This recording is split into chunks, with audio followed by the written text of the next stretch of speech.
Здравствуйте, дорогие друзья! Я рада вас приветствовать на моем канале. Сегодня в данном видео я готовлю изумительно вкусный, не побоюсь этого слова, торт Капитан Кукис. Огромное количество запросов мне приходило в комментариях на приготовление именно этого торта.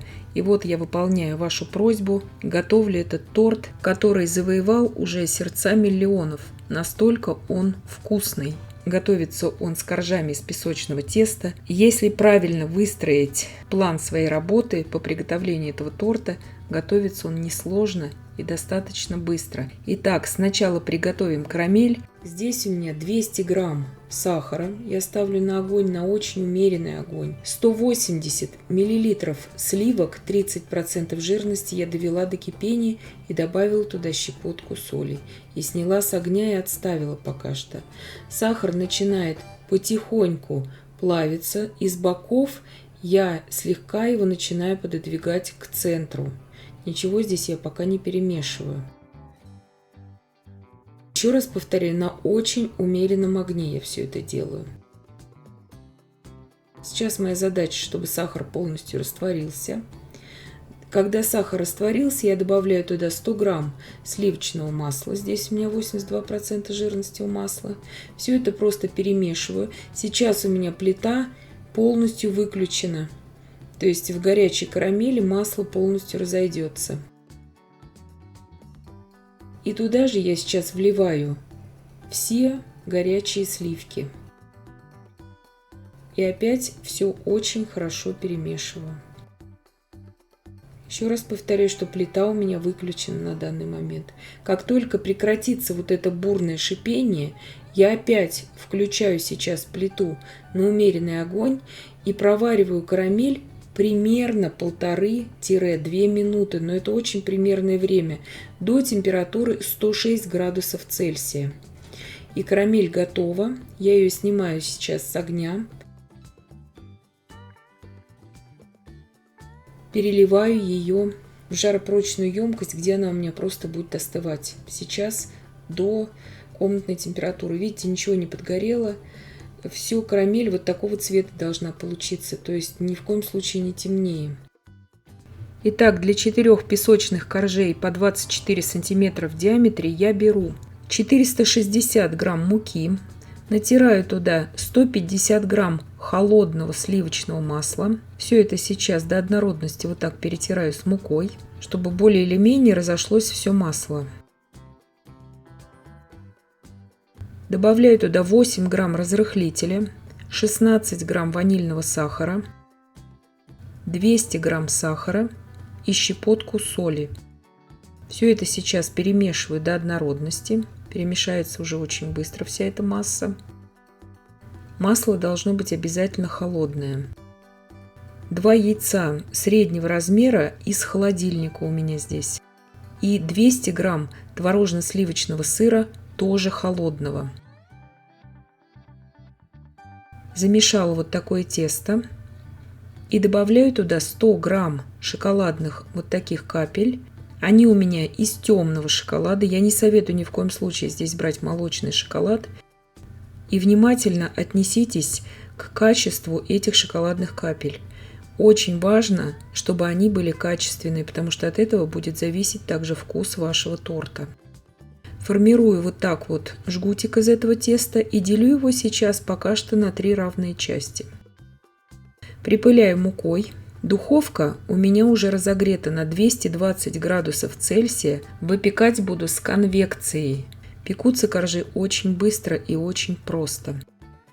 Накрываю еще одним слоем сейчас пекарской бумаги. Раскатываю. Ничего в холодильник, заметьте, я здесь не убирала. Показываю вам супер быстрый вариант. 24 сантиметра в диаметре здесь у меня крышка. Очень удобно вырубать. Убираю излишки и отправляю выпекаться этот корж примерно на 8-10 минут. И уже сразу раскатываю следующий корж. 220 градусов. Выпекаю с обдувом, с конвекцией примерно 8-10 минут. Если у вас духовка не имеет функции конвекции, выпекать тогда можно при 180 градусах Цельсия примерно 15-20 минут. Подсказать точно я вам не могу, потому что все духовки разные. Из остатков я сформировала 4-й корж. Здесь останется еще пара обрезочков. Это все будет зависеть от того, насколько тонко вы раскатываете эти коржи. Я раскатываю коржи примерно 5 мм высотой. И вот так идеально уже коржи выпекаются.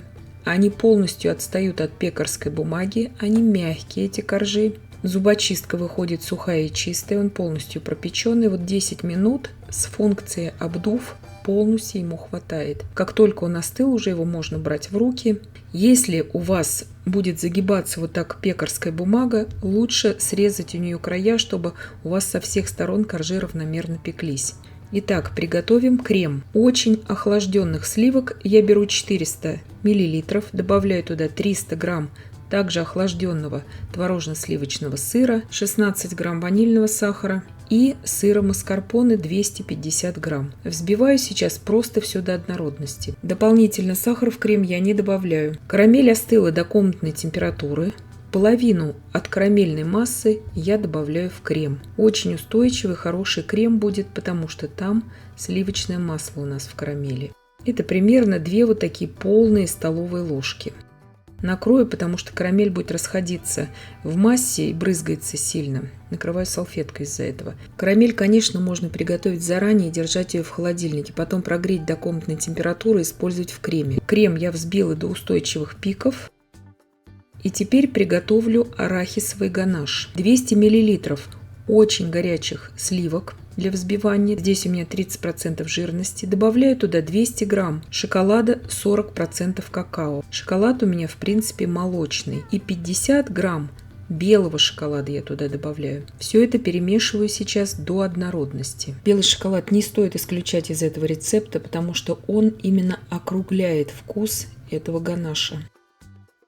Как только полностью у меня разошелся шоколад в горячих сливках, масса, естественно, остывает сразу.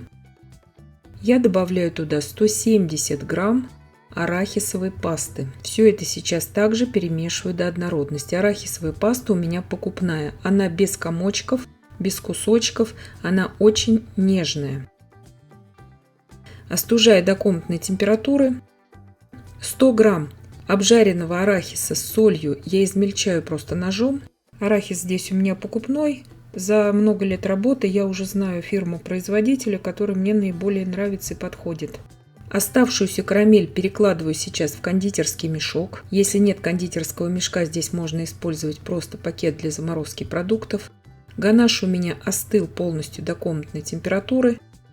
И треть ганаша я выкладываю в кондитерский мешок. Буду на каждый корж выкладывать 1/3. И крем также поделила на 3 равные части. Итак, начинаю сборку торта. Крем наношу на корж из кондитерского мешка. Как я уже сказала, если нет кондитерских мешков, можно использовать мешки для заморозки продуктов, они плотные. 1/3 ганаша выкладываю. Обязательно делаю бортик из крема здесь.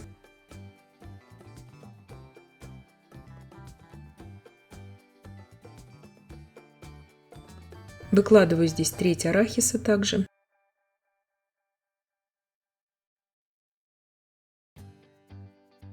И 1/3 примерно карамели. Небольшим количеством крема все это опять накрываю. И таким образом я сейчас собираю весь торт. В песочном тесте здесь очень нежелательно заменять творожно-сливочный сыр на сметану. Если же у вас нет, никак вы не можете купить творожно-сливочного сыра 200 грамм, здесь можно использовать сметану очень жирную и абсолютно не кислую, чтобы она была максимально свежей, эта сметана. Но лучше, конечно, использовать именно творожно-сливочный сыр, потому что кислинка в этом торте, она нежелательна. Я люблю очень песочное тесто сама готовить на сметане, но в этом случае лучше использовать творожно-сливочный сыр. Вот здесь такая рекомендация. Итак, накрываю 4-м коржом, ровной частью, чтобы она у меня была сверху, которая была дном при выпекании. Ставлю торт сейчас в кондитерское кольцо обязательно. И убираю сейчас в холодильник минимум на 4 часа. Лучше всего убрать на ночь. Я убирала на ночь. Прошла ночь. 100 грамм обжаренного арахиса тоже с солью я измельчаю в измельчителе. И готовлю сейчас глазурь для покрытия тортика. 100 грамм молочного шоколада 40% какао я растопила в микроволновке. И 2 столовые ложки растительного масла без запаха. Можно здесь использовать также кокосовое масло. Не нужно здесь бояться такого большого количества растительного масла. Это старинный немецкий рецепт шоколадной глазури, которому уже более 100 лет. Эта глазурь, в принципе, оригинальная для торта «Дунайские волны». Она вот так кондитерами всегда разливается очень красиво по большим противням, когда делаются огромные противни, вот именно торт «Дунайские волны». Застывает она идеально, прекрасно нарезается и очень красиво распределяется по всему торту. Можно здесь его убрать в холодильник на полчаса. Тогда глазурь уже полностью схватится, будет прекрасно нарезаться. Я в холодильник не убирала. Слегка застыл сверху слой глазури, и я сразу же начинаю посыпать арахисом боковины торта. Полностью можете покрыть его шоколадным ганашем, украшать любым кремом сверху. Сначала надрезаю горячим ножом глазурь. В принципе, можно это сразу прорезать одним общим ножом. И вот такой изумительно красивый разрез получается. Торт необыкновенно вкусный. Идеальное сочетание всех вкусов. Торт по вкусу чем-то напоминает и сникерс, и твикс. Что-то нечто среднее, но все равно очень самобытный вкус у этого торта. Тортик очень нежный, получается, видно при надламывании вилкой. И я надеюсь, что видео было полезным и познавательным. Подписывайтесь на мой канал, ставьте лайки, пишите комментарии. Я всем желаю больших успехов и до встречи в новых видео.